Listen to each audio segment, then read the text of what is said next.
Buenas noches. Es domingo 23 de julio. Es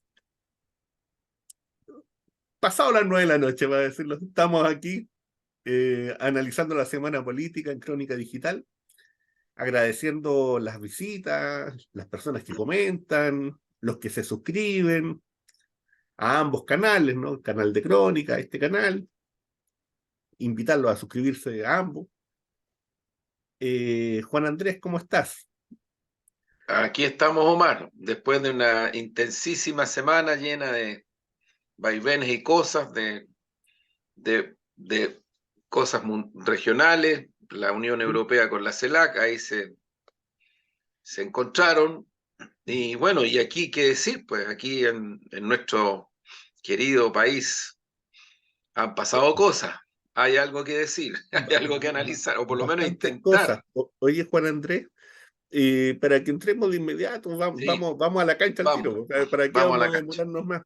vamos a Eh, la cancha. ¿Cómo viste tú el diseño de la gira presidencial, ¿no es cierto? Y en el fondo ¿cuál es la evaluación que uno puede hacer desde Chile, ¿no? Desde el espacio en donde nosotros estamos comentando, de lo que fue este encuentro entre el CELAC, ¿no es cierto?, y la Unión Europea. ¿Cómo lo ves tú? Mira, yo creo que hay que necesariamente, para poder poner los pies sobre la tierra, efectivamente hay que hacer el análisis, hay que por lo menos intentar hacer el análisis más global. Aquí hay un tema planetario. Ujú. En el momento en que estamos haciendo nuestro humilde programa, 9:40 de la noche, domingo 23 de julio, la información que por lo menos yo dispongo, que es una información de distintas fuentes públicas, no estoy hablando nada de secretismo ni nada que se le parezca, aunque de repente los periodistas, las y los periodistas tenemos acceso a un tipo de información que muchas veces es reservada y uno tiene que ver qué hace con esa información, desde el punto de vista de la decisión ética incluso. Pero este no es el caso y lo que sí yo podría decir es que hay un dato en este momento que está cursando que creo que es súper fuerte y tiene que ver con la Unión Europea y con la CELAC.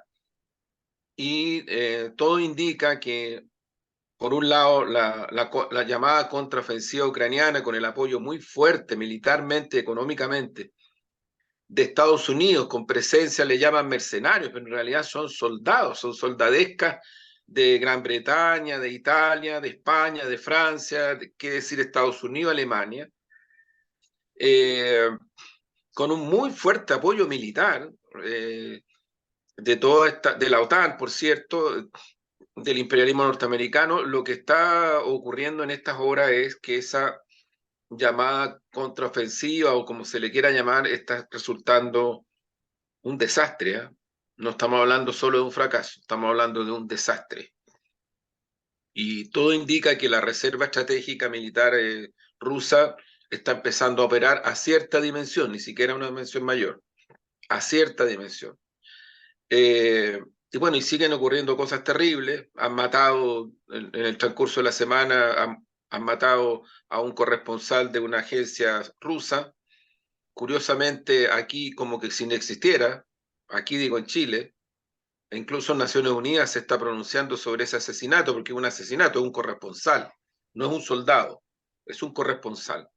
Pero todo indica de que la famosa contraofensiva eh, está siendo un desastre para Ucrania y para el imperialismo norteamericano, para sus socios europeos, en fin, al punto que el propio Putin y otros líderes mundiales han señalado de que eh, Occidente prácticamente no es que haya dejado solo a Ucrania, sino que es otra la cosa. Es que Occidente está evaluando su comportamiento desde el punto de vista de un resultado que le resulta adverso, y valga la redundancia.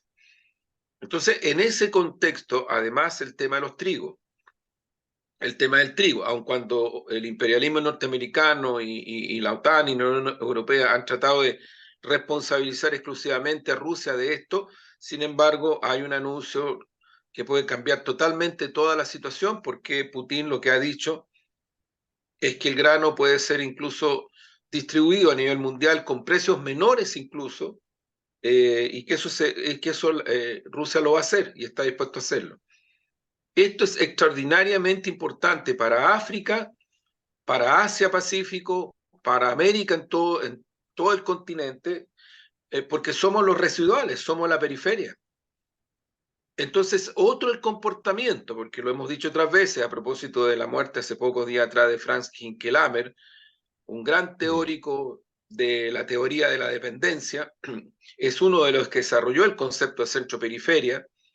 Y bueno, ahí está el punto. O sea, la tendencia histórica es que el centro trata de resolver sus crisis, y así lo ha hecho a través de guerras, pero también dejando los efectos residuales en la periferia. En ese contexto se produce la reunión de la Unión Europea y la CELAC. Efectivamente, han habido otras reuniones, pero esta tiene este punto de referencia. Yo creo que lo que aquí se produjo, para mi gusto, es muy importante, porque la Unión Europea iba porque la CELAC condenara a Rusia, la hiciera responsable exclusiva de la situación, y no pudo, no pudo. No solo porque Brasil, sino que porque Brasil, México, Argentina, Colombia, Venezuela, Bolivia, Cuba, Haití, o sea, la mayoría de los gobiernos de los países de la región dijeron no, no, nosotros estamos por la paz, no por el guerrerismo, y ustedes están empujando una guerra.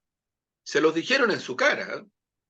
Otra cosa es que aquí las versiones de prensa que conocemos no hablan de eso, pero eso fue. A mí me tocó por otras razones, pero vinculadas al periodismo, el lunes en la noche, analizar la situación en ese momento. La gran preocupación que existía era que no estaba claro que iba a haber una declaración final, porque hasta el lunes en la noche las diferencias entre la Unión Europea y la CELAC eran demasiado fuertes, entre otras cosas, no solo por el problema de que si se condena o no a Rusia, sino que cosa que no, la Unión Europea no pudo hacerlo, y la CELAC mantuvo una posición estratégica sobre eso del punto de vista de la vocación de paz. Por eso es que es tan importante hacer precisión en relación a los pronunciamientos. También habían otras cosas en juego, los temas que tenían que ver con el bloqueo unilateral criminal norteamericano sobre el pueblo cubano, criminal, antihumano, ¿no? Eso quedó establecido. No toda ni la Unión Europea querían que esa condena quedara explícita. Se condenó también las medidas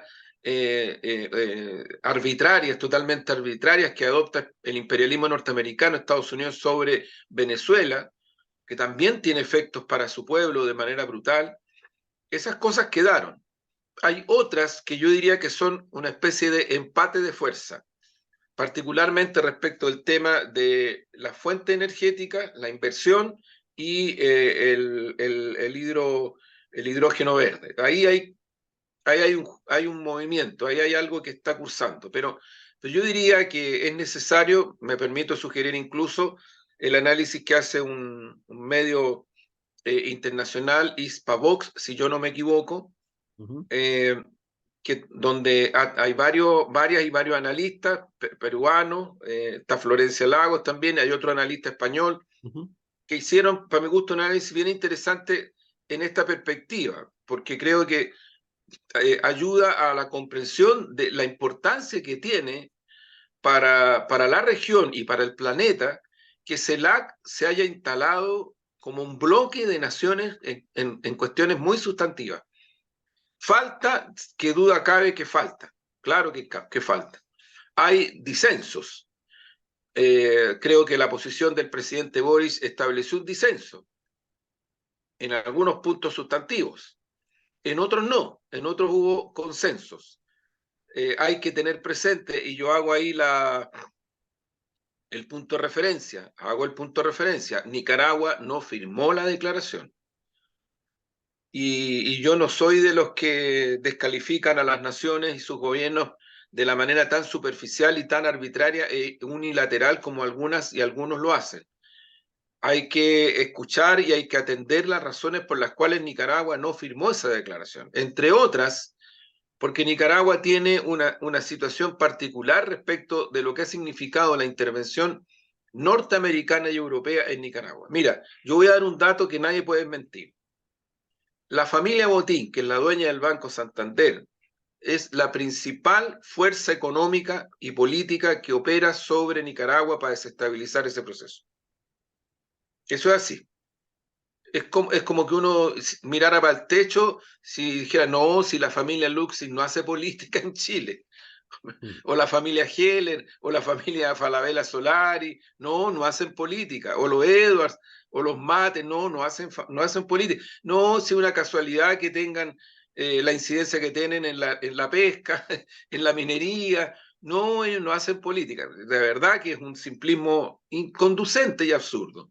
Bueno, en Nicaragua hay una intervención permanente, una acción de intervención desestabilizadora por parte de este núcleo económico que tiene mucha incidencia en la política exterior de España. Pero además Nicaragua tiene un litigio pendiente con Europa respecto de cuestiones que tienen que ver con el daño que ha producido a Nicaragua la intervención, tanto norteamericana como de sus socios europeos. Y por tanto, la declaración en ese aspecto para Nicaragua era muy compleja porque le duele y le hiere intereses nacionales muy fuertes y muy legítimos que tiene Nicaragua.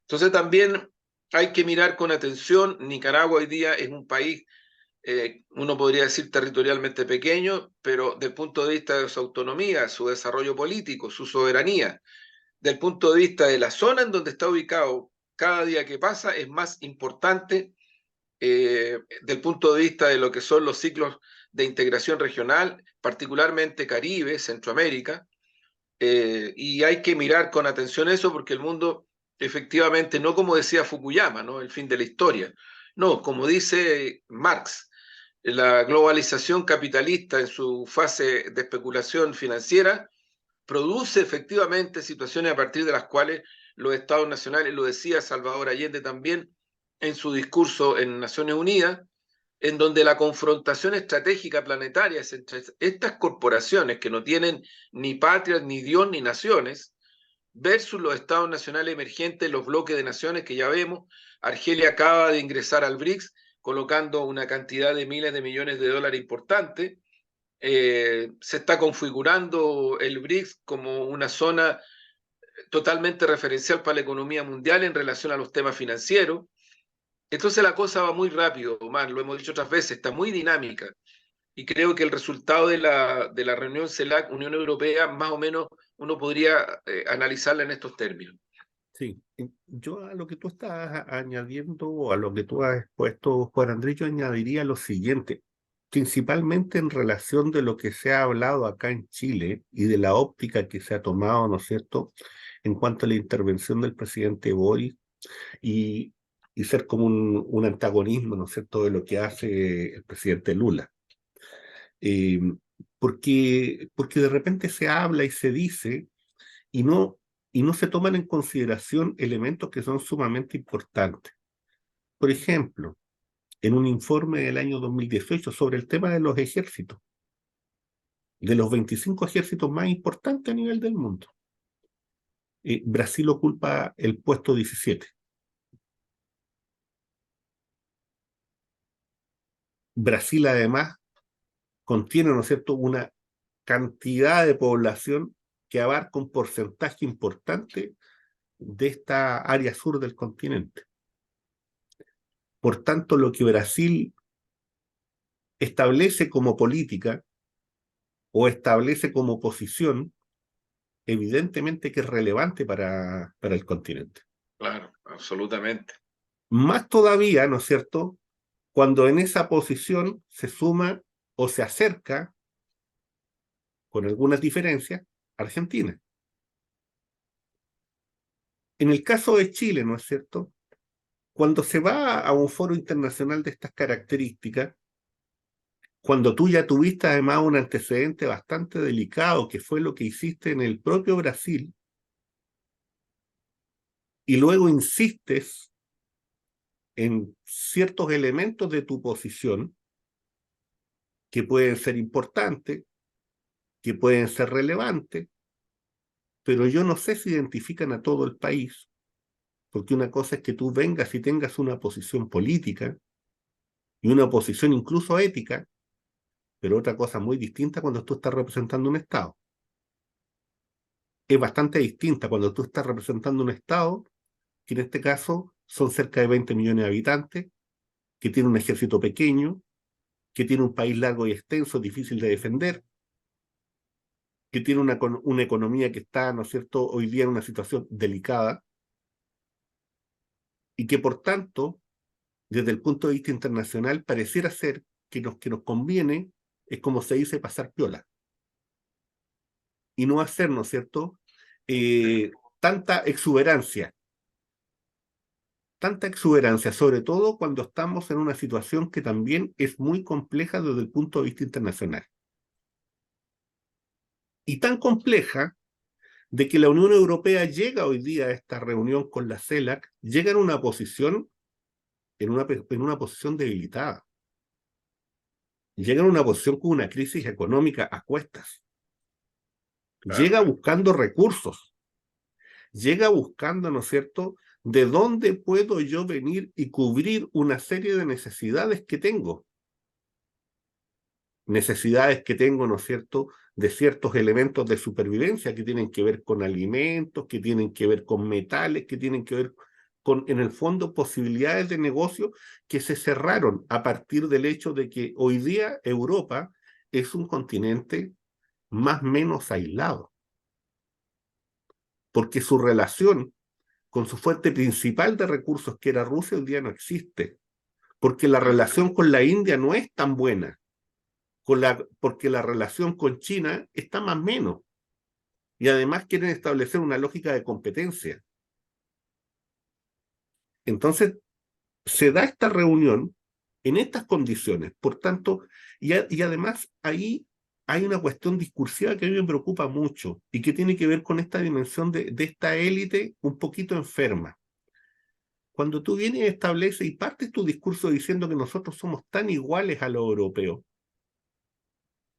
tan iguales, tenemos tantas cosas parecidas al europeo, y yo en realidad no sé de dónde sacaron eso. Yo miro a mi papá, miro a mi mamá, miro a mis vecinos, y en realidad no veo nada parecido. Tal vez entre ellos puedan haber aparecidos de apellido, de colegios donde estudiaron, de universidades donde estudiaron, de viajes que hacen. Pero eso no es la gran mayoría de los chilenos y chilenas. O sea, cuando tú estás estableciendo ese discurso, ¿desde dónde estás hablando? Estás hablando desde una élite. Por tanto, te estás separando de la gran mayoría de los chilenos y chilenos. Segundo elemento, tú vienes y dices, ¿no es cierto?, de que tú tienes toda una serie de preocupaciones desde el punto de vista de los derechos humanos, pero no eres capaz de tocar los elementos esenciales donde se han violado los derechos humanos en este último tiempo. No eres capaz de tocarlo. Apuntas a un puro sector y cierras los ojos con los otros sectores. Y eso también es problemático. Y es profundamente problemático. Sobre todo cuando vienen y dicen, ¿no es cierto?, oye, es que aquí hay una acción político-militar imperialista. A lo menos el presidente Petro explica la lógica imperialista y hace seña al Lenin del 1917 y algo, y a la tesis, ¿no es cierto?, del imperialismo. Y a partir de él, el propio Petro explica y viene, pero encara a los europeos. ¿Y qué es lo que les dice? Bueno, pero ustedes me están diciendo ya, concordemos que esto puede ser imperialista. Pero, ¿y qué diferencia hay entre esto y Siria, entre esto y Libia, Y entre esto y Vietnam, Irak? Irak, claro. Y claro, ¿qué diferencia hay? Y luego, Bueno, y nuestra región, ¿por qué ustedes en 8 años no nos convocaron para conversar de esto? Y hoy día nos quieren convocar y nos colocan en el centro de este tema porque hoy día esto es importante. Es importante, ¿por qué? Porque ustedes están en guerra y nosotros tenemos que sumarnos a esa guerra. O sea, cuando tú no tienes la claridad suficiente, porque tú estás en un foro internacional y estás representando a un país, estás representando a tu nación, porque tienes que representar los intereses de tu nación. Y en ese sentido, ¿no es cierto?, hay ejemplos notables de representar intereses de la nación, incluso aunque no nos puedan gustar las personas. El presidente Erdogan, Erdogan, claro. con todo lo que se quiera, el presidente Claro, Erdogan lo que hace es sin duda. representar a su nación y estar con los intereses de su Sí, nación. Y en los sí, intereses de su nación, él negocia con A, con B, con C, con D, con E y con F. Porque lo que le interesa es lo que pueda obtener en beneficio para su nación. Aquí claro. nosotros no vemos eso, no lo vemos tan claro. No, no, En su no, exposición, en la efectivamente. exposición del presidente eso no está claro. En la exposición del presidente es, nosotros somos tan iguales, somos tan parecidos a los europeos que vengamos y negociemos con ellos y además firmemos este documentito donde Rusia es culpable de algo. Claro, Y de los demás nos lavamos las manos y nos olvidamos. Entonces, claro que sí. eso es complejo. Eso es complejo. Y es tremendamente complejo a nivel internacional. Y lo digo por los asesores que el presidente tiene. Y lo digo por la élite que está detrás de esto. Lo digo porque en las experiencias históricas de las guerras, cuando las guerras se pierden, también pierden, ¿no es cierto?, los que estuvieron en definitiva cercanos a esas posiciones. Entonces, ojo con eso, en esta condición, así como está, así como fue presentado, ¿no es cierto?, así como se ha ido presentando nuestro presidente en la opción de Estado, o sea, ojalá, y aunque eso yo no lo comparto necesariamente, pero en esa posición, bueno, que Ucrania gane, ¿no? Porque si Ucrania pierde, ay, ay, ay, si Ucrania pierde, ¿no? Ay, ay, ay, si Ucrania pierde. Y digo ay, ay, ay para los países que han estado alineados con Ucrania de la forma en que quiere estar alineado. Porque volvamos a los ejemplos históricos. Los países que estuvieron alineados con los perdedores pagan un precio. Y no son precios bajos. Claro, No ahora son precios yo bajos. creo, Omar, que yo insisto en un punto que tiene que ver con la actual geopolítica. Sí, ¿Sí? una cosa es, y yo lo partí diciendo, o sea, la información que por lo menos empieza a circular ya con más fuerza en estas horas es que efectivamente hay una situación muy compleja para Ucrania desde el punto de vista militar, muy compleja. Pero yo insisto, el punto y la causalidad de esa situación no está en el conflicto militar. No, pues, No está, incluso yo diría, es más de lo que dice el propio Papa Francisco cuando dice, yo vuelvo a repetir, en una entrevista en Corriere della Sera y en otros medios más italianos, hace meses atrás, el año pasado, ¿no? Le fueron a ladrar a la frontera, ¿no? Le fueron a ladrar a la frontera. Entonces, eso es un punto, pero la causalidad que yo creo que va día que pasa en contra de Estados Unidos y de la Unión Europea es que la geopolítica en este momento está muy determinada en su dinámica por la situación económica, las correlaciones económicas, el debilitamiento del dólar, el debilitamiento del euro, el avance creciente y sostenido de la economía china en Europa, en las condiciones que no han ido a poner militares chinos, no han ido a poner casas chinas, nada, simplemente han hecho intercambio económico y ocurre que en el intercambio económico sin transgredir nada que tenga que ver con soberanía, con territorio, simplemente son intercambios económicos bajo las normas capitalistas. Además, capitalistas. Lo que está ocurriendo es que la dinámica lleva a que las economías europeas, incluido la norteamericana, desde el punto de vista del uso de las tecnologías, desde el punto de vista de las finanzas, desde el punto de vista de la producción, se están cada día debilitando más. Si eso es. Entonces, cuando se sienta la Unión Europea con la CELAC y le dicen, nosotros no estamos en condiciones de otra cosa que no sea esta, claro, le ponen la condición esencial, que es condena a Rusia, porque la Unión Europea sabe que en algún momento, sea por el lado de la moneda, sea por el lado del trigo, sea por otros ámbitos, Rusia va a ir creciendo en intercambio económico comercial con los países de la región. De hecho, ya está ocurriendo. Está ocurriendo no solo con Cuba. Y yo digo, ojo, ojo, Rusia ha tenido un gesto respecto de Cuba cuando Estados Unidos trata de estrangular a un pueblo, a seres humanos, a estrangularlo. Lo mismo pasa con Venezuela. Pero también Rusia tiene ya un intercambio de otra dimensión con Brasil. Y el embajador de Rusia en Chile, a comienzos de año, en una ceremonia que estuvimos, tú te recuerdas, él parte diciendo, yo como embajador tendría que dar cuenta del intercambio entre Rusia y Chile, pero quiero decir que no hay nada, porque nos tienen bloqueados.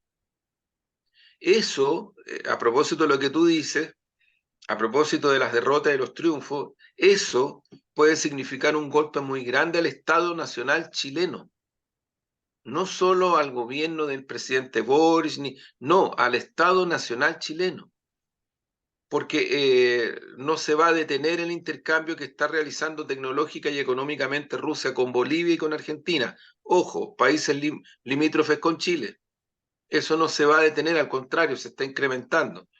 No se va a detener el intercambio económico, comercial y político y militar de China con Argentina y con Bolivia. Entonces no sacamos nada con tener aquí una especie de salvo que lleguemos al extremo que puede destruir el Estado Nacional chileno, eso es lo que puede ocurrir, al extremo de lo que hizo el presidente Piñera cuando fue a Washington y le entregó una bandera norteamericana a Trump, y adentro de la bandera norteamericana, entre las estrellas que simbolizan los estados norteamericanos, había una banderita chilena chiquitita así. O sea, en el fondo lo que le está diciendo para nosotros el ideal es que seamos Estados Unidos, por favor, permítanos entrar a Estados Unidos. O sea, a ese nivel queremos llegar. Eso es lo que entienden los patriotas republicanos, los patriotas de la UDI, los patriotas del Líbero y los patriotas de un montón de partes. Eso es lo que quieren. Eso es lo que están buscando. Eso es lo que están buscando o eso es lo que quieren las Fuerzas Armadas de Chile. Yo también creo que ahí hay que hacerse la pregunta, porque creo que todas esas cosas están en juego en el corto, en el mediano plazo y en el largo plazo. Entonces ahí creo que es bien importante, insisto, mirar los resultados de la CELAC a partir de todos estos movimientos con las características que tienen. Claro, porque en el fondo lo que hizo Brasil fue sencillamente plantear, ¿no es cierto?, plantear su política exterior. Eso es lo que hizo, plantear su política exterior. Y él es un aliado del BRICS, por tanto no va a firmar nada en contra de Rusia, así es evidente, pues. No, No, si no puede, no. no puede, es como, o sea, Pero lo que pasa mira, o por sea, es eso, que es de sentido común de acuerdo a los intereses de cada país. ¿a quién le ¿No? conviene no tener una moneda de la región, una moneda única de la región? ¿A quién le conviene? A los que hacen negocios con Claro, el dólar y con el euro, claro, exportaciones e importaciones. ¿Quiénes son esos? Las transnacionales, la familia Botín, el Scotiabank, el Itaú, esos son. Y a nivel sí, local, las transnacionales mineras, las que están metidas en la pesca, eso es. A eso no les conviene que haya una moneda. Entonces, cuando alguien dice, ah, somos como Europa, oye, Europa hace rato que tiene una moneda común. claro. Hace rato ya que tiene una moneda común. Hace rato ya que tiene varias cosas comunes. Entonces, no sé, parece que les gusta mirar solo a Europa cuando se refiere a algún tipo de universidad con un cierto arribismo intelectualoide, academicista, o cuando creemos que los sistemas políticos europeos dan mucho más gobernabilidad y estabilidad a las naciones, ¿no? Bueno, ahora mismo está el resultado de España, donde al parecer no logra tener la mayoría para formar gobierno el Partido Popular con el Vox, pero que creció la derecha en España, creció. Sí, sí, sí. Esos son los Eso es resultados así, que están hasta la hora, sí, es creció, cierto, es creció. O cierto. sea, el PSOE resiste, el Partido Socialista ahora resiste, pero en realidad bajó, bajó. Es Ujú. una derrota. Hablemos de una derrota política, ¿no? Y eso es lo que es importante tener en cuenta también a propósito de lo que estamos hablando. Sí, ahora Eso, en eso, Juan Andrés, bueno, también es muy complicado lo que está ocurriendo con los vecinos, pues, lo que está ocurriendo en Perú, ¿no? Que es así parte es, de una crisis profunda, que hay que leerla y hay que observarla, porque hay elementos comunes también, por cierto, así con es. Bueno, distancia, pero hay elementos comunes. Es decir, pero mira, el descontento popular creciente y muy grande en Perú se está tratando de detener con represión y crimen. Eso es, pero han entrado fuerzas militares armadas norteamericanas en la última semana. ¿sí? Pues, más de 1000 Entonces, efectivos. Y, claro, por eso te digo que incluso en eso claro. el discurso de nuestro presidente cae en el vacío porque viene y dice, cuidado con Ucrania porque los siguientes podemos ser nosotros. Oye, si el único ejército No, extranjero que hay lo tiene, es el está hacia Estados el norte en el Unidos. país vecino y son gringos. Sí, Por pues. favor. Y lo hemos dicho otras veces, la jefa del Comando Sur viene aquí casi una vez al mes, viene para acá. Y hace declaraciones, y habla del litio, y habla de China. No, pues sí, eso es intervención, pues. Eso es intervención. Pero bueno, ¿te parece que vamos a lo Vamos, a, vamos, a vamos la a Chile, pues. semanita? Entremos al ámbito duro. Bueno, ¿Por dónde y partimos? ¿Por la bueno, fundación o vamos por los directo. Bueno, ¿qué computadores? pasó en el ministerio? Este cuento chino, ¿no? Esta historia bien particular Sí. de este robo, no hablemos de este robo que no sabemos. Mira, yo partiría, Omar, de atrás para adelante, como dicen. ¿Sí? Hay un dato de realidad. La derecha, no solamente los partidos políticos de derecha, se hacen juego de roles. Yo creo que ya de una vez por todas terminemos. Hay sectores que dicen, no, si hay una derecha dialogante y otra. Yo no sé dónde sacaron eso. No, insisto, no tiene nada que ver con dialogar. Yo por lo menos mi postura de análisis no tiene nada que ver con eso. No es que uno esté planteando no dialogar. Es absurdo y caricaturesco tratar de cuestionar una postura para decir, no, lo que pasa es que ustedes, los comunistas, la izquierda, no quieren dialogar. Mira, el pacto transicional de los 90 en adelante, lo hemos dicho otras veces, fraguado por los norteamericanos, hecho aquí, excluyendo a la clase obrera, excluyendo a los movimientos sociales, excluyendo a la izquierda, protagonizado por un lado por un bloque político que tiene nombre y apellido, y por otro lado por una derecha y por Pinochet, por Pinochet. Ese pacto transicional, la actual derecha, UDI, Renovación Nacional, republicanos, Evópoli anda por ahí entre Tongoyo y Los Vilos porque Evópoli siempre cree que puede todavía captar más votación del centro o sectores del llamado centro, en fin, ahí anda. Pero ellos desecharon definitivamente el pacto transicional como realmente existió en los 90. Ellos están analizando estratégicamente Chile a partir de algo que no quieren que se vuelva a repetir nunca más, que es el estallido y la revuelta obrera y popular que derivó en que se abrió paso a la posibilidad de una nueva constitución, de un nuevo Estado, en fin, y que estuvo a punto de caminar hacia una revuelta popular que implicaba la caída de un gobierno, porque así fue. Vino la pandemia, pero si no esta cosa no sé cómo habría seguido. Con millones y millones en las calles, porque no es cierto que solamente había una primera línea a la cual yo me recuerdo perfectamente en el Festival de Viña de ese año, nadie se atrevía a decir algo contrario, que octubrismo, que nada. No, todos le rendían homenaje, todos los humoristas que actuaron ese año en el Festival de Viña le rendían homenaje a la primera línea, la gente aplaudía de pie a la primera línea. Era otra situación, eso fue cambiando, es verdad. Pero lo que quiero decir es que la derecha, y creo que están bien asesorados, muy bien asesorados por el país del norte, lo que está buscando es cerrar un ciclo y ese ciclo implica una definición estratégica de impedir que se vuelva a repetir algo cercano a lo que ocurrió con la revuelta, que antes fue el 2011 y antes fueron muchas movilizaciones y de por medio también elecciones, y también hay de por medio elecciones.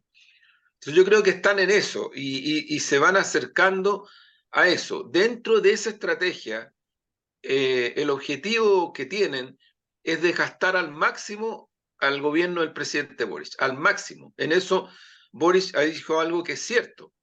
Aquí hay una política de desestabilización, pero lo ha dicho tardíamente. Entonces hay un juego táctico político que creo que no se ha enfrentado bien. por parte del gobierno ni de las coaliciones de gobierno, porque han permitido que la derecha haga mucho de su juego. Lo viene haciendo todo el año pasado.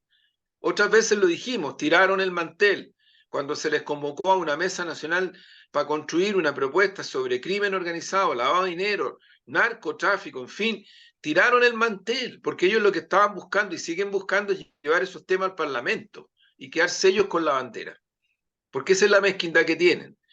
A ellos no les interesaba ni les interesa resolver estos temas de crimen organizado, de narcotráfico, de lavado de dinero, que ojo que estamos hablando de inmobiliaria, estamos hablando de casinos, estamos hablando de tarjetas de crédito, de eso estamos hablando, porque el lavado de dinero no es que los narcotraficantes se llevan toda la plata, que son miles, miles, miles de millones de pesos, de dólares, adentro de sus casas o bajo los colchones. No, lavado de dinero es incluso fútbol, incluso fútbol.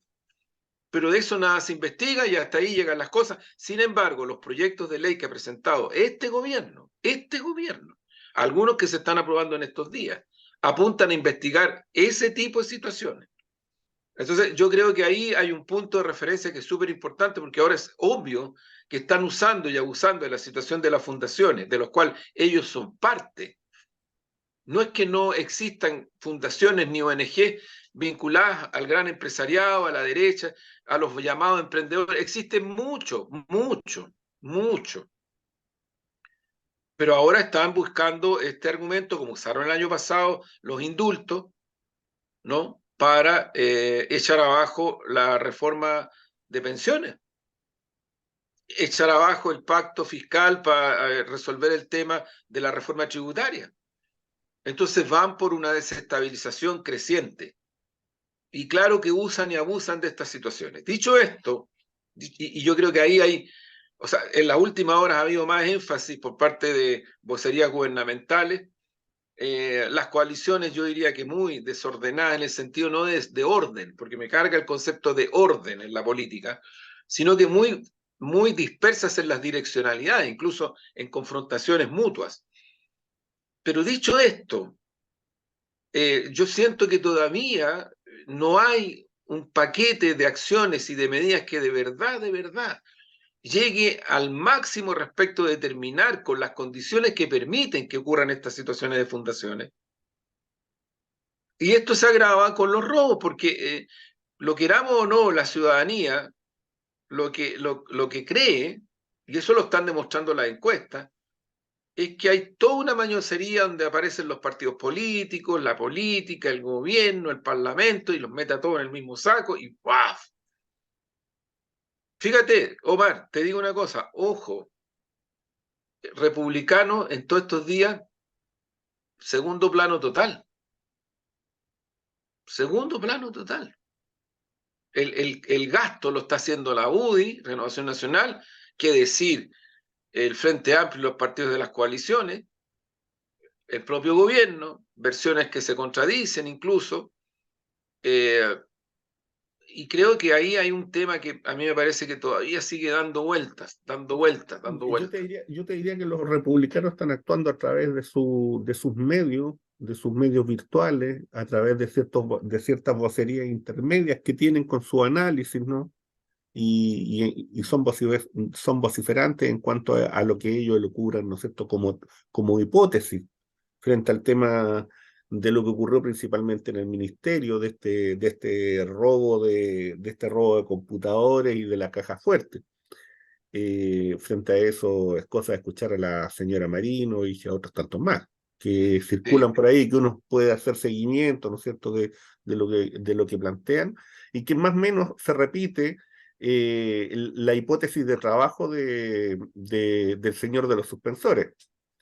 Es más o menos idéntica la construcción discursiva.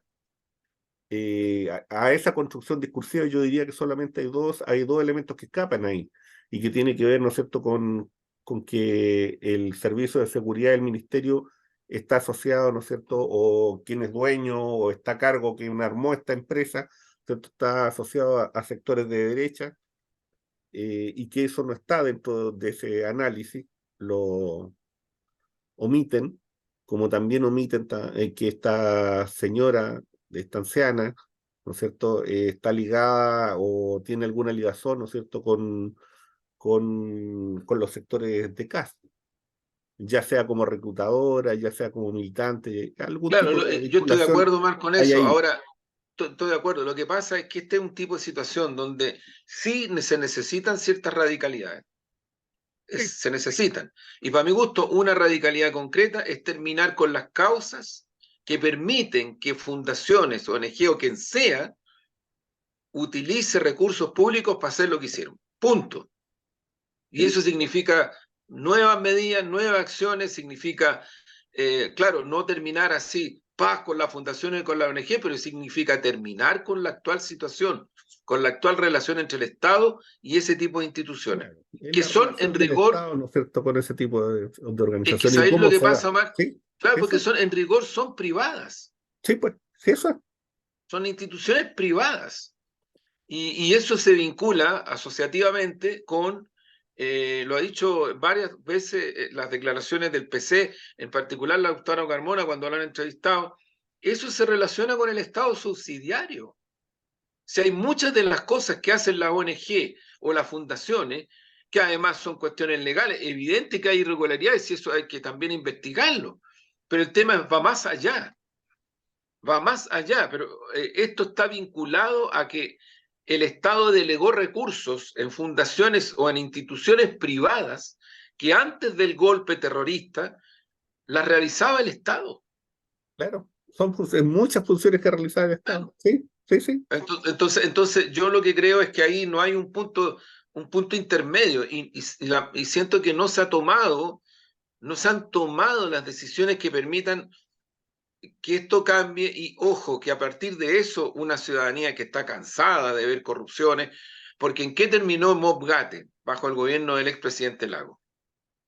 ¿En qué terminó? Pues terminó en que después de la amenaza, la última, más jodida que hace el Mercurio a través de una editorial al presidente Ujú, Lago, porque así fue, hay una editorial donde le dice, si ujú, usted no se pone de acuerdo, hasta aquí llegó presidente, ¿no? ujú. Y hasta ese momento, la concertación privilegiaba su relación con Renovación Nacional. Y ahí algo pasó, que entra la UDI con mucha fuerza y Longueira llega a la moneda con una carpetita, si yo no me equivoco, de color celeste, donde le entrega al presidente Lago la propuesta de modernización del Estado. Fíjate, esa fue la fórmula que tomó. Pero la modernización del Estado significaba que se acababa todo lo que iba en la dirección de investigar concesiones y cuestiones que eran gravísimas, gravísimas. La ley de pesca que denunció Hugo Gutiérrez y otros parlamentarios, ¿no? Por la cual está procesado Longueira, Penta, el banco que trabajaba en dirección de tremendos negocios vinculados a la UDI. O sea, son negocios muy grandes, no estamos hablando de una cajita de uva, como una vez a una funcionaria la acusaron que tenía unas cajitas de uva en un acto que era fiscal y que se armó una escandalera tremenda y el Mercurio, porque ahí sí que las escandaleras son tremendas, ¿no? Entonces hay una serie de situaciones brutales de corrupción que han cruzado la actividad parlamentaria, legislativa, política, gubernamental, donde los privados grandes, grandes, grandes, hacen lo que quieren y han hecho lo que han querido. Entonces tú no le puedes pedir a una ciudadanía que está hastiada de todo eso, que te crea de buenas a primeras si no tomas medidas que de verdad hagan que esto cambie radicalmente. Porque si no, entran todo al saco. Y yo siento que la derecha mediáticamente lo que está haciendo es todo al saco, porque eso le conviene a ellos. Por Ellos saben supuesto. cómo absorber lo que tú decías. Mochati, el director de la radio Bio, que es el dueño de la radio Bio, omite ciertas cosas porque él quiere golpear a un sector. Otras veces Claro, lo hemos dicho, o sea, cuando se hacen los procesos judiciales respecto a Michelle Bachelet, su hijo, y Natalia Compañón, terminan hace poco. Años de investigación, años. ¿Qué pasó durante esos años? Bueno, barrieron con la imagen y la figura de la expresidenta, claro. con el hijo, barrieron. O sea, yo creo que Mochati no se hace responsable de lo que decía y lo que dijo en ese tiempo. Sí, o sea, Pero, yo te diría que más que eso, lo que él hace, más que cumplir una función periodística, es lo que está cumpliendo una función de abogado querellante. Está construyendo un caso. Mira, perdona, Omar, Sí, mira lo que han hecho en estos días con Daniel Jadwe. sí, sí, sí. O sea, es el nivel de judicialización para perseguir, porque ese es el objetivo, perseguir, delegitimar, cuestionar. O sea, aquí no existe el debido proceso, no existe, no Ujú, existe la presunción de inocencia, que son antecedentes preestablecidos por el derecho internacional y por todos los estados de derecho que se precien de tal, por todos.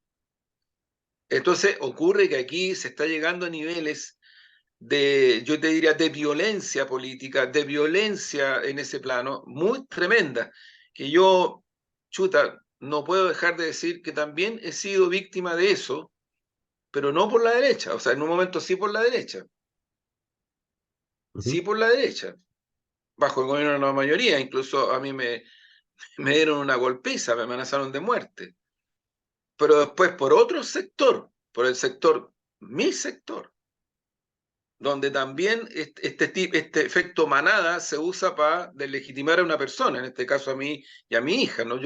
Hay un programa de nuestro programa hace un tiempo atrás ya donde describimos esa situación.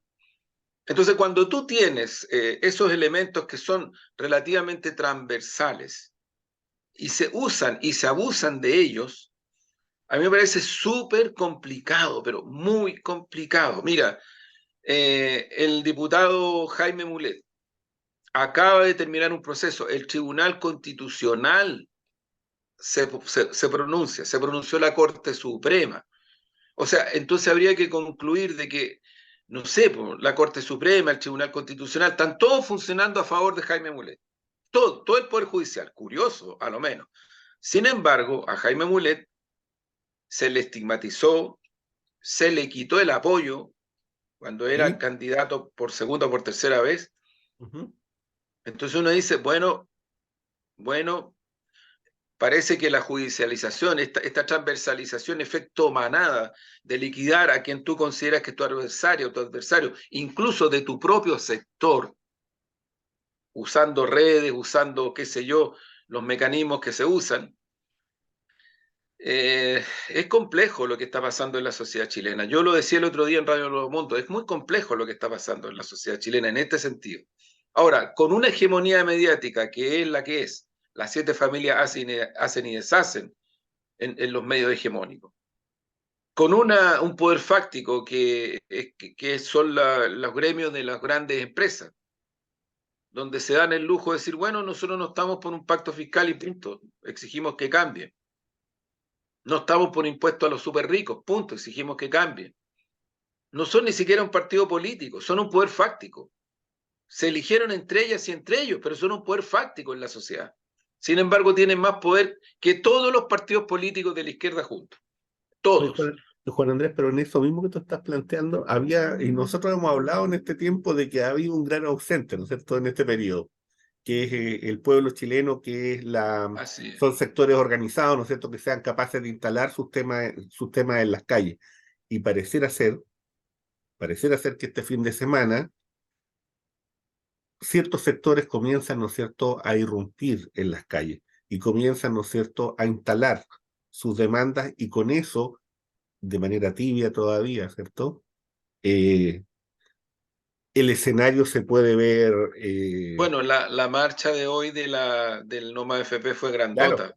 sí, sí, sí, sí, estoy Miles, pensando en eso miles, y estoy miles, pensando en la marcha de los sí, 119 también, la actividad 219, que que hubo, es una cosa sí, potentísima, de una sí, fuerza ética tremenda, sí, tremenda, estremecedora, sí, que muy pocos medios grandes cubrieron. Hay otras radios y exactamente, otros medios que sí los cubrieron, pero los grandes, claro, los hegemónicos, los que llegan a 4, 5, 6 millones de personas, de eso ujú, estamos hablando, sí, que además empatan desde el punto de vista de su posicionamiento objetivo, que tienen estos grandes canales con los 5 millones de personas que están votando por voto obligatorio y antes no votaban. ujú, ¿No? Hay toda una correlación que es necesario tenerla presente. Pero efectivamente, yo tengo la información, el balance, que la marcha no fue muy grande en todo Chile, además. Fue grande en ujú, Santiago, pero fue grande en todo Chile. Viene un paro nacional de 24 horas del Colegio de Profesores. Hay descontento respecto al tema de salud, de educación. Hay descontento en el tema de la salud. O sea, ahí hay una serie de cruces que es re importante tenerlos presentes, porque la derecha, yo diría que todo esto, a ellos no les importa un carajo que haya mejores pensiones, pero usan el descontento para poder golpear al gobierno y dejarlo al límite. Porque ellos lo que están buscando, yo insisto en esto, es un nuevo ciclo a partir del cual los que creen que quieren llegar, porque hay algunos sectores de mi sector que creen que la alternancia democrática es fantástica.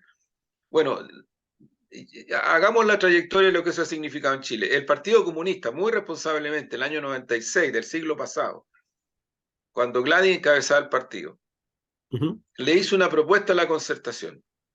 Objetivo, parar a la derecha. La tapa fue grande. ¿Por qué? Porque hubo sectores dentro de la concertación que dijeron, están locos si nosotros estamos entendiéndonos bien con Renovación Nacional. Esa es la base de la gobernabilidad del pacto transicional. Punto. Después se empezaron a dar cuenta y fueron por un cierto acuerdo que primero fue pacto por omisión, pero la idea del Partido Comunista siempre fue echar abajo el sistema binominal, por el cual, entre otras cosas, el Frente Amplio tiene la representación que tiene ahora. Porque si no se hubiera echado abajo el sistema binominal, no sé en qué estaríamos. Pero digo esto ¿por qué? Porque luego lo que viene ahí es el triunfo de Piñera. Ujú. Y hubo sectores de la concertación que dijeron, bueno, pero si la alternancia democrática es válida en Chile. Bueno, siguió la alternancia, viene el gobierno de Michelle Bachelet, y luego viene de nuevo Piñera, y la alternancia para lo único que significa, ha servido, es para todavía hacer sufrir más al pueblo chileno en todos los planos, particularmente en los terrenos de la pervivencia. Eso no le pidan al pueblo chileno que después crean algo, si son años, años, años y años y años de pensiones malas, de salud mala, de educación complicada. ¿Han habido mejoras? Sí han habido, pero totalmente no llegan al mínimo, no llegan al mínimo. Los Ujú. salarios no llegan al mínimo. Hay endeudamiento creciente y pasa y pasa y pasa el tiempo. Entonces yo escuchaba a algunas y algunos de una manera, de mi punto de vista, muy irresponsable, que dicen, bueno, pero llegarán por 4 años y ahí veremos. Oye, es que la tendencia, si se vea como está cursando, es que el ciclo eventualmente podrían tomarlo y hegemonizarlo ellos. Sí. Y el que va a pagar más caro eso es el pueblo de Chile, sin ninguna duda, sin ninguna duda.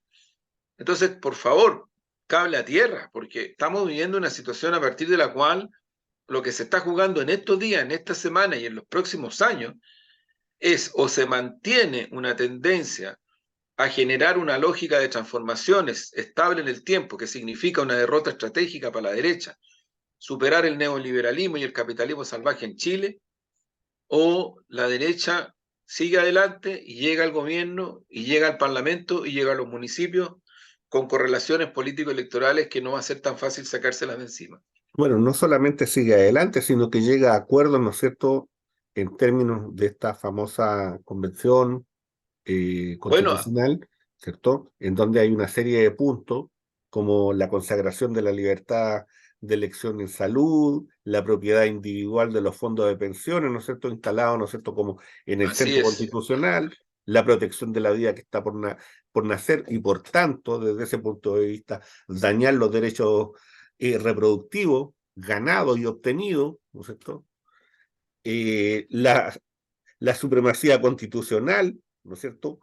En ese sentido, con una menor jerarquía de los derechos de los tratados internacionales, las limitaciones al derecho a la huelga y una introducción a un capítulo especial sobre las Fuerzas Armadas, Hicieron limitación de las más, iniciativas populares, hicieron más de 1000 presentaciones. o sea, toco esa porque yo diría que esas específicamente son una bofetada al movimiento social, son una bofetada a los chilenos, a las chilenas y chilenos, son, pareciera ser, o sea, cuando uno ve esto, uno dice, bueno, aquí lo que se quiere hacer es hacer estallar el proceso interno, abierto y claramente, se pretende, ¿no es cierto?, que la gente salga a la calle, porque esto es para salir a la calle, no, o sea, después de esto no queda otra, no queda Claro, otra. lo que pasa, Omar, es que la gente no sale a la calle de un día para otro. O sea, No, yo, pues. yo valoro enormemente lo que hoy día ocurrió y lo que ocurrió en estos últimos días cuando han habido movilizaciones, Ujú.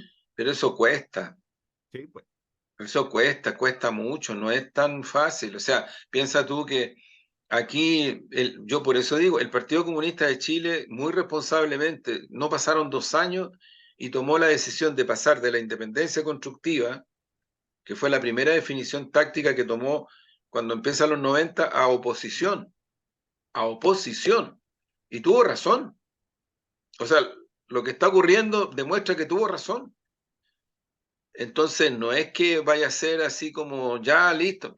Ojalá, te digo, No, no, no, no. Yo creo que esto no es de un día para porque, otro. Lo que pero, estoy pero diciendo. puede ser muy duro.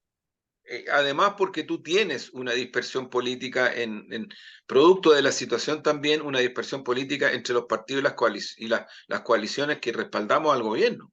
Hay una cierta dispersión, eso es real.